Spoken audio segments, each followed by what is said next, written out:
बिस्मिल्लाहिर्रहमानिर्रहीम। अस्सलाम वालेकुम नाज़रीन, आपका मेज़बान अली हसन जी। बड़ी अहम तरीन डेवलपमेंट अडयाला जेल से बड़ी अहम खबर आ रही है। इमरान खान साहब ने की है गुफ्तगू और आवाम को क्लियर कट मैसेज दिया है कि 21 सितंबर को लाहौर का जलसा करना है, हर सूरत में करना है। आपको निकलना पड़ेगा अपने हक के लिए, अपनी आज़ादी के लिए। और साथ में उन्होंने बताया है कि हकूक़ की आज़ादी के लिए तो आपको निकलना ही पड़ेगा, क्योंकि जो आपके हकूक़ को महफूज करने वाले इदारे हैं, ख़ास करके अदलिया, उसके ऊपर अब अटैक होने शुरू हो गए हैं। उसको कंट्रोल करना शुरू कर दिया गया है, उसके पर काटने शुरू कर दिए गए हैं। और आपको अदलिया के साथ खड़ा होना पड़ेगा, अदलिया को बचाना पड़ेगा, वरना आपका मुस्तकबल तार तार हो जाएगा। ये इमरान खान साहब ने कहा है। साथ में उन्होंने कहा है कि लाहौर में 21 सितंबर को हर हालत में जलसा होगा, चाहे कोई एनओसी दे या ना दे, जलसा हम करेंगे। और ये मुल्क के मुस्तकबल का अहम तरीन जलसा होने जा रहा है। इनको पता है कि काजी फायज ईसा जो है वो अगर चला गया तो इंसानी हकूक़ की जो पिटीशंस पेंडिंग पड़ी हैं वो सामने आएंगी और समाअत होगी, और फिर तमाम की तमाम इनकी जो कार्रवाइयाँ हैं वो बेनकाब हो जाएंगी। आईनी अदालत का क़याम, इसके ऊपर उन्होंने बड़ी वाज़ह अपनी क्लैरिफिकेशन दी है, अपना ओपिनियन दिया है कि आईनी अदालत का जो क़याम है इसलिए किया जा रहा है कि क्योंकि ये सुप्रीम कोर्ट से डरे हुए हैं। अच्छा, ये मैंने आपको बताया था कि सुप्रीम कोर्ट एक अलग मैटर रह जाएगा और आईनी अदालत इससे अलग हो जाएगी। और आईनी अदालत का जो चीफ जस्टिस होगा वो चीफ जस्टिस ऑफ पाकिस्तान होगा, और जो सुप्रीम कोर्ट का चीफ जस्टिस होगा वो सिर्फ सुप्रीम कोर्ट की हद तक रह जाएगा। वहाँ पर बैठ के बाकी जजेस के साथ घंटियाँ बजा रहा होगा, क्योंकि आईनी मामलात सारे उस आईनी अदालत में चले जाएंगे, फेडरेशन के पास चले जाएंगे। और जिस फेडरेशन ने आईनी अदालत के ऊपर अपना जज लगा देना है, अपनी मर्जी का जज लगा देना है, तो ये मामला सारे उसके पास चले जाएंगे। सो सिंपल है कि आप ये जो आईनी मामलात हैं इनको कंट्रोल करने की कोशिश कर रहे हैं, ये हुकूमत, ये जो ताकतवर बैठा है। तो इमरान खान साहब ने बिल्कुल वाज़ह कहा है कि अदालतों को कंट्रोल किया जा रहा है, अदालतों के ऊपर जो वार किया जा रहा है ये असल इंसानी बुनियादी हकूक़ के ऊपर वार हो रहा है। और ये इंसानी बुनियादी हकूक़ आम लोगों के जुड़े हुए हैं, तो आप लोगों को इनको प्रोटेक्ट करना पड़ेगा। हुकूमत ने अदलिया का बेड़ा गर्क करने का फैसला कर लिया, इलेक्शन फ्रॉड छुपाने के लिए ये सब कुछ किया जा रहा है। ये डरे हुए हैं कि इलेक्शन खुल गया तो सब कुछ रिवर्स हो जाएगा, इसमें कोई शक नहीं है। रूल ऑफ लॉ के लिए आपको निकलना पड़ेगा। ये इसकी धज्जियाँ उड़ा रहे हैं, इससे बड़ा जुल्म वो मुल्क में हो ही नहीं सकता कि मुल्क से कानून की हुक्मरानी ख़त्म कर दी जाए और जमहूरियत का बेड़ा गर्क कर दिया जाए।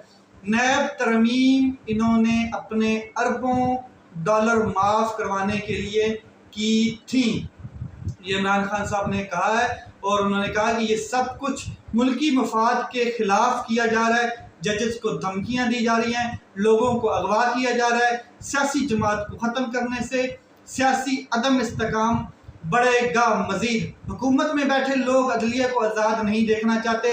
अशराफिया का इंटरेस्ट और मुल्क की मफाद आपस में मुतज़ाद है, और इनका मफाद इलेक्शन फ्रॉड और अपना पैसा बचाना है। 6 माह में 4000 पाकिस्तानी कंपनियां दुबई में रजिस्टर्ड हुई हैं, लेकिन इनको फ़र्क नहीं पड़ा है और इनका पैसा और जायदादें बाहर हैं, तो इनको घंटा फ़र्क पड़ना है।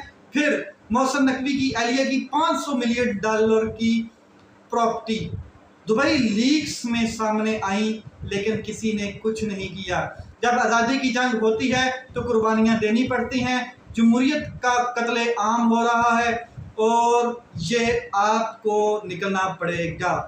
इसके बाद स्पीकर की मर्जी के बगैर पार्लियामेंट में लोग कैसे जा सकते हैं और कैसे लोगों को उठाया जा सकता है। आज जो हमारे साथ हो रहा है कल इनके साथ भी हो सकता है, और ये ताकतवर की गेम है। अगर आज ये सब समझ रहे हैं कि आज हम बचे हुए हैं और एक सियासी पार्टी के साथ ये चीज़ें हो रही हैं, तो आप मुशर्रफ का दौर देख लें कि फिर सब ही रगड़े जाते हैं। ये मत समझें कि ताकतवर किसी का सगा है। काजी फायज ईसा को लाने के लिए सर तोड़ कोशिशें की जा रही हैं। इंसानी हकूक़ की खिलाफ वर्जियों और इंतखाबी फ्रॉड को तहफ़्फ़ुज़ देने के लिए हर किस्म की तरमीम लाई जा रही है और काजी साहब को एक आईनी अदालत का जज बनाने की कोशिश की जा रही है। मुझ पर FIR काटी गई तो ये महमूदुर रहमान कमीशन भी कौम को पढ़ के सुना दें कि महमूदुर रहमान कमीशन रिपोर्ट पर अमल कर लेते तो पाकिस्तान में कभी मार्शल लॉ ना लगता। कुछ भी हो जाए 21 सितंबर को लाहौर में जलसा करेंगे, इजाज़त दें या ना दें, जलसा करना हमारा जमहूरी और आईनी हक है। आपको पता है जलसों के हवाले से भी इन्होंने एक जो बिल है वो पास किया है कि कितनी सज़ा होगी, किस तरीके से जलसा NOC के बगैर अगर कोई करता है तो।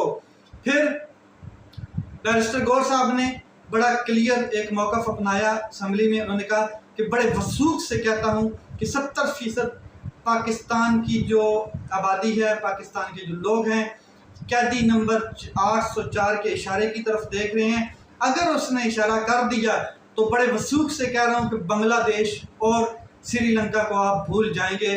और फिर इन्होंने ये भी कहा था बैरिस्टर गौर साहब ने कि शहबाज शरीफ साहब शेख हसीना वाजिद को पूछ लें कॉल करके कि फ़रार होने का तरीकाकार क्या है। तो फ़रार होने का तरीकाकार शेख हसीना वाजिद ने इनसे पूछा है। आप बैरिस्टर साहब, आपको नहीं पता, इनको बड़ा अच्छे तरीके से पता है कि कैसे भागना है, दुड़की कैसे लगानी है। फिर आगे अली अमीन गंडापुर साहब कहते हैं कि अदलिया के साथ हम खड़े हैं, ये आईनी तरमीम जमहूरियत पर हमला और ये हमला कभी किसी सूरत हम कामयाब नहीं होने देंगे। जो अपने आप को जमहूरी पार्टी कहते हैं उनको शर्म आनी चाहिए। पीपल पार्टी की तरफ इशारा था कि तरमीम को लाने पर वो बिल्कुल शर्मिंदा नहीं है। इस किस्म की तरमीम खास करके इनको हमने शिकस्त दी है। वज़ीर आला KP के बड़ा क्लियर मौक़िफ़ रखते हैं और उन्होंने कहा कि इस तरह की आईनी तरमीम होने नहीं देंगे हम। वकला ने भी आपको पता है कि एहतजाज की कॉल दे दी है। और साथ में जो बड़ी अहम तरीन चीज़ें वो मैं आपके साथ एक तो बता दूं कि ताकतवर ने क्या कुछ किया फिर भी उसका अभी तक कोई फ़ायदा नहीं हुआ। रजीम चेंज के बाद इलेक्ट्रॉनिक वोटिंग मशीन ख़त्म करने की आईनी तरमीम की गई। ओवरसीज़ पाकिस्तानियों को वोट का हक ख़त्म किया गया। इलेक्शन मुलतवी कराकर आइन तोड़ा गया। नैब कवानीन में तब्दीलियाँ लाई गई। क्या ये सब करने का कोई फ़ायदा हुआ? नहीं हुआ। अवाम के दिलों में इमरान खान साहब की मोहब्बत जो है वो मज़ीद बढ़ती गई और जो ताकतवर है उसने अपनी क़यादत में नून लीग और पीपल पार्टी की नफ़रत में मज़ीद इजाफ़ा किया है। इसके अलावा और कुछ नहीं हुआ। 12वीं फेल समझ रहे हैं कि अदलिया के हवाले से आईनी तरमीम शायद इन्हें कोई बड़ा फ़ायदा दे देगी। इन 12वीं फेल लोगों को पता होना चाहिए कि जितनी तरमीम आपने पहले की हैं और जितने इकदाम आपने पहले उठाए हैं वो सारे के सारे बढ़ गए हैं। तो अल्लाह इनसे ये सब गलतियां करवा रहा है। यकीनन अल्लाह इन्हें सज़ा देने का इरादा रखता है, इसमें कोई शक नहीं है। फिर क्योंकि इनकी करतूत इनके सामने आ रहे हैं, इनकी जो चीज़ें हैं कौम देख रही है और ये एक्सपोज होते जा रहे हैं, डे बाई डे ये एक्सपोज होते जा रहे हैं। इक़्तिदार बचाने की जो इन्होंने तरीक़ेकार किए वो भी आपको बता देता हूँ। आईनी तरमीम के लिए हुकूमती वज़रा ने सारी रात जाग कर गुजारी। कभी एक दर तो कभी दर बदर, कभी दूसरे दर तो कभी दर बदर, ये चलते रहे। अगर ये तरमीम अवामी फलाह के लिए थी तो फिर किसी को इशू नहीं होना चाहिए था। मसवदा सबके सामने होता, पब्लिक किया जाता मसवदा और मीडिया तक के लिए शेयर किया जाता। मौलाना साहब कहते हैं कि कुछ भी नहीं शेयर किया गया तो सारी दाल काली नजर आ रही थी। तो ये मौलाना साहब को सारा क्रेडिट जाता है कि उन्होंने इस तरमीम का प्रोग्राम सिरे से वाड़ा है। अब तो पता नहीं है कब आएगी कब नहीं आएगी, इसमें क्या होगा क्या नहीं होगा, लेकिन मौलाना साहब फुल डट गए थे। आईनी तरमीम की साजिश भी जनरल फैज़ हमीद ने कराई होगी जाहिर है, और इसका मकसद ये था कि मियाँ साहब को रायगंज से इस्लामाबाद बुलाकर जलील किया जाए और वही हुआ। आगे तहरीक इंसाफ को फौरी तौर पर एक चीज़ करनी पड़ेगी, इलेक्शन कमीशन के खिलाफ सड़कों पर निकलना पड़ेगा। अगर ये ना निकले तो 4-5 सीटें इनकी और ये चली जाएंगी और ये गवाह बैठेंगे। ये जंग अब अगले मरले में दाखिल हो चुकी है।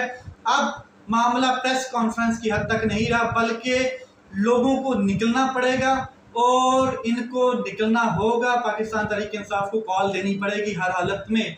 क्या आईनी तरमीम मौजूदा सेटअप को बचा पाएगी। ये जो मौजूदा सेटअप है, जब 9 मई के मुकदमात बनाए गए तो लोगों को लगा कि अब तहरीक इंसाफ खत्म शुद्ध। जब इमरान खान को जेल में डाला गया तो लोगों को लगा, खास करके ताकतवर को लगा कि अब मेरी मुश्किलात सारी खत्म हो चुकी हैं। जब बल्ले का निशान छीना गया तो तब भी ऐसा ही लगा कि इलेक्शन मैनेज कर लिया जाएगा बड़ी आसानी के साथ। जब फॉर्म 47 के जरिए हुकूमत बनाई गई तो कहा गया कि अब अगले 5 साल तक रावी चैन ही चैन से सोएगा और चैन ही चैन से लिखेगा। अब आईनी तरमीम के जरिए समझा जा रहा है कि ये कोई तो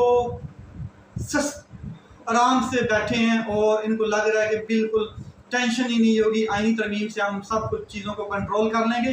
तो ऐसा नहीं है, ये बाकी सारे मनसूबों के बाद भी जलालत ही इनका मुकद्दर होगी और ये हमें लग रहा है, हमें नज़र आ रहा है।